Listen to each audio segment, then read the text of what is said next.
Assalamualaikum to respected judges and my fellow audiences. I am Norfarisha Safira Binti Khoider, a student from Matriculation Program in College Mara, Kuala Nerang. The topic that was given to me is COVID-19, Life Goes On. May I begin this page with a question? How do this true and unknown and strange phase of life that you would note it as the worst nightmare that you could ever have and you would do anything to keep yourself away from it? Life during COVID-19 pandemic is no longer a precaution. It is a new norm that we need to learn living with. Maybe it was when you're standing at the grocery store, not the checkout stand, but in front of the grocery store, neatly arranged, 1 meter apart from other fellow shoppers because of the physical distancing. Maybe it was when you miss your physically distant father and mother so much, but need to hold it inside because it was almost impossible for you to travel home during the pandemic because of the restricted movement order.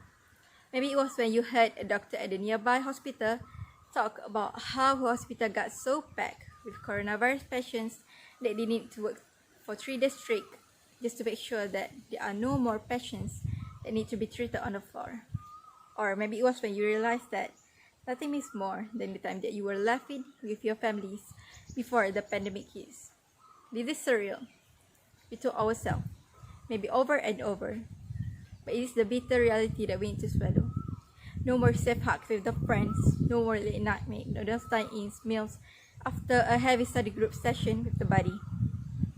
According to a survey that was conducted by the World Health Organization, or more likely to be called WHO, this COVID-19 pandemic has disrupted or halted critical mental health services in 93% of countries worldwide, for the demand for mental health is increasing.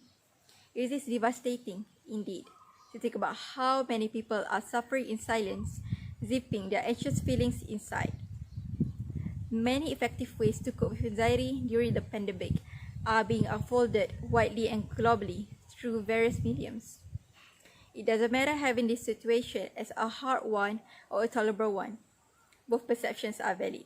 Some might be complaining about how they are unable to go shopping when the pandemic hits, complaining about how boring it is to stay in during the quarantine while lying on a comfy bed under well-working air conditioners.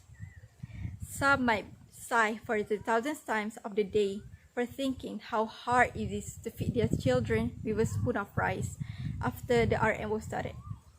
It is not easy for them to keep a ringgit inside of their wallet if they need to stay away from work. Empathy and tolerance are the most important things for someone to tie inside of their heart for this meantime. But what can we do best for now? Adhering to the SOPs and hoping for the best. Trusting that things might not be the same anymore, but at least we still have those important people around.